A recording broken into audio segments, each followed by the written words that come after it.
Hello and welcome to divine connection. कैसे हैं आप सब लोग। हम सब कुछ अपनी लाइफ में जो भी अट्रैक्ट करते हैं, क्यों अट्रैक्ट करते हैं? अपने सबकॉन्शियस माइंड में पड़े बिलीव के कारण। हमारे सबकॉन्शियस माइंड में जो भी बिलीव पड़े हुए हैं बचपन से लेकर अभी तक, उसके अकॉर्डिंग हमारी लाइफ चलती आई है और उसी के अकॉर्डिंग हमारी लाइफ चलती आएगी। तो अगर कुछ ऐसे बिलीव आपके सबकॉन्शियस माइंड में पड़े हुए हैं जो नेगेटिव हैं, जो नेगेटिव चीज़ों को, नेगेटिव लोगों को आपकी लाइफ पे अट्रैक्ट कर रहे हैं, तो अब टाइम आ गया है अपने सबकॉन्शियस माइंड को रीप्रोग्राम करने का, ताकि आप वो चीज़ें अट्रैक्ट करें जो आप अपनी लाइफ में अट्रैक्ट करना चाहते हैं। तो आज की वीडियो में मैं आपके साथ एक अमेजिंग सी टेक्निक शेयर करने वाली हूँ अपने सबकॉन्शियस माइंड को रीप्रोग्राम करने की। ये टेक्निक है तो बहुत सिंपल, लेकिन फिर भी कुछ लोग नहीं करते हैं, और इस टेक्निक के ज़रिए मैंने अपनी बहुत सारी विशेस को मैनिफेस्ट किया है, इसलिए मैं आपके साथ ये टेक्निक शेयर कर रही हूँ। देखिए, करना क्या है, एक बार में आपको एक विश को लेकर चलना है, ठीक है? तो अपनी प्रायोरिटी देख लीजिए।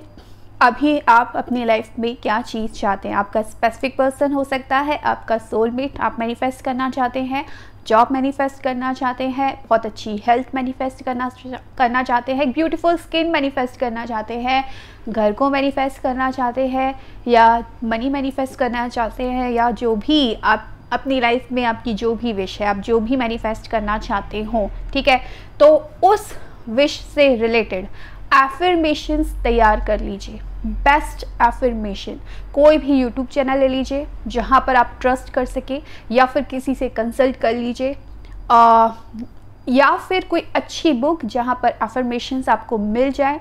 तो बेस्ट एफर्मेशन आपकी विश के अकॉर्डिंग आपको लेने हैं। एफर्मेशंस कितने भी हो सकते हैं, लेकिन सिर्फ एक विश से रिलेटेड होने चाहिए, ठीक है? अब क्या किया आपने, उन एफर्मेशंस को अपनी आवाज़ में रिकॉर्ड कर लिया अपने फ़ोन में। कोशिश कीजिएगा कि आपका जो रिकॉर्डिंग है वो कुछ टाइम की हो, कम से कम आधा घंटा या 1 घंटा, यानी कि जो भी एफर्मेशन आप कर रहे हैं, भले ही वो 2 या 3 मिनट के एफर्मेशन हो गए, आप उसको लूप में बार बार सुनने की कोशिश करें या कई बार बोलें, ताकि एक लंबा लेंदी ऑडियो रिकॉर्डर जो आपने रिकॉर्ड किया है, वो जो ऑडियो है वो लंबा हो, थोड़ा उसका टाइम ड्यूरेशन लंबा होना चाहिए, ताकि आपके सबकॉन्शियस में वो चीज़ें जाएं, ठीक है?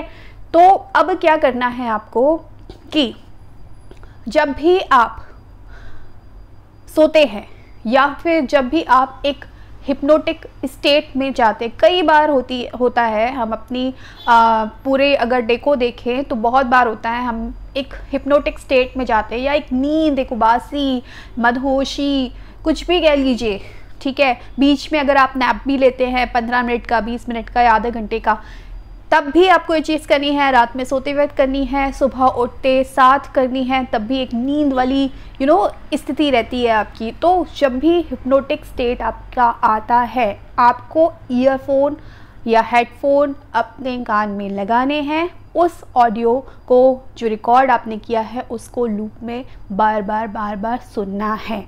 बस आपको इतना ही करना है। आप बहुत लोग यहाँ पर ये सवाल कर सकते हैं कि गाइडेड एफर्मेशंस भी होते हैं, है ना?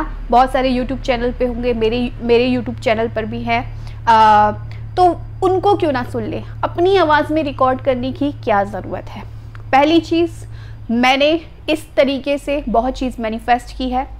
अपनी आवाज़ में जब आप रिकॉर्ड करते हैं ना, तो उसकी वाइब्रेशन अलग होती है। ऐसा नहीं है कि अगर आप किसी का गाइडेड सुनते हैं, किसी और की आवाज़ में एफर्मेशन को सुन रहे हैं, तो चीज़ें आपके लिए वर्क नहीं करेंगी, बिल्कुल करेंगी, लेकिन यहाँ पर चीज़ें और ज़्यादा तेज़ी से वर्क करेंगी। क्यों करेंगी? आपका सबकॉन्शियस आपकी आवाज़ को पहचानता है, इसलिए उसकी वाइब्रेशन एक अलग ही वाइब्रेशन होगा। ऐसा लगेगा आपको कि आपके ही अंदर से आवाज़ आ रही है और आप ही हैं वो। माने दिल से एक फीलिंग आएगी, वो फीलिंग अलग होगी, वो वाइब्रेशन अलग होगी, और सबकॉन्शियस उस चीज़ को बहुत जल्दी से ले लेगा। इसीलिए, क्योंकि ये चीज़ मैंने कई लोगों के साथ शेयर भी की है और उनके लिए भी 100% रिजल्ट उनको मिला है, और मैंने खुद इसको कई बार यूज़ किया है। अपनी हर विश के लिए मैं इस टेक्निक को यूज़ करती हूँ। तो ये चीज़ आप ज़रूर कीजिएगा, क्योंकि सबकॉन्शियस माइंड 2 ही तरीके से रीप्रोग्राम हो सकता है। रिपीटेशन से। तो रिपीटेशन आप 2 तरीके से दीजिए, या तो बार बार उसको विजुलाइज कराइए, एक ही चीज़ को बार बार विजुलाइज कीजिए, या फिर एक ही चीज़ को बार बार एफएम कीजिए। आप सुन के एफएम करो या बोल के करो या जैसे भी करो, तो एक ही मैसेज जब बार बार सबकॉन्शियस को पहुंचाया जाता है 21 दिन तक, तो आपका सबकॉन्शियस उसको लेना शुरू कर देता है। कभी कभी अगर बहुत ज़्यादा नेगेटिव बिलीफ है तो 40 दिन या उससे ज़्यादा भी लग सकते हैं। तो ये चीज़ आप करते रहो, मैं बोलूँगी इसको आप फॉलो करते रहो। कम से कम आप इसको 30 डेज तो फॉलो करो ही करो। उसके बाद भी आपकी मर्ज़ी है, हो सकता है आपकी चीज़ें, अगर आपके विश ज़्यादा नेगेटिव बिलीफ नहीं है तो हो सकता है इस बीच आपकी विश जो है मैनिफेस्ट हो भी जाए। और अगर आपको नहीं लगता है कि अभी नहीं हो रही है या आपके सबकॉन्शियस में अभी वो चीज़ नहीं गई है, आपको समझ में आ जाएगा, आपकी फीलिंग आपको बता देगी कि उस विश से रिलेटेड अब आपके थॉट्स क्या है, आपकी फीलिंग क्या है। अगर आप बहुत ईजी हो गए हैं, दैट मीन्स वो सबकॉन्शियस में चली गई है और वो मैनिफेस्ट होगी ही होगी। लेकिन अभी भी अगर आप अपनी विश को लेकर डेस्परेट हैं, दैट मीन्स अभी आपको और ज़्यादा अपने सबकॉन्शियस को वो चीज़ देनी है।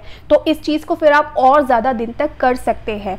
इस चीज़ को जब आप कर रहे हैं तो प्लीज़ एक चीज़ का ख्याल रखिएगा कि कोई भी गैप नहीं होना चाहिए बीच में। अगर आपने 30 डेज़ का प्रोसेस करना शुरू किया है तो आपको एक भी दिन स्किप नहीं करना है, ठीक है। अब अगर आपका एक क्वेश्चन आता है कि हो गया, गलती हो गई, कहीं जाना था, नहीं सुन पाए, इट्स ओके, फिर ज़्यादा परेशान होने की ज़रूरत नहीं है, आप नेक्स्ट एक दिन ज़्यादा सुन सकते हैं, ठीक है। तो इस चीज़ को करना शुरू कर दो, ये आपके सबकॉन्शियस को बहुत अच्छे से रीप्रोग्राम कर देगा। इसके रिजल्ट आपको मिलना शुरू होंगे।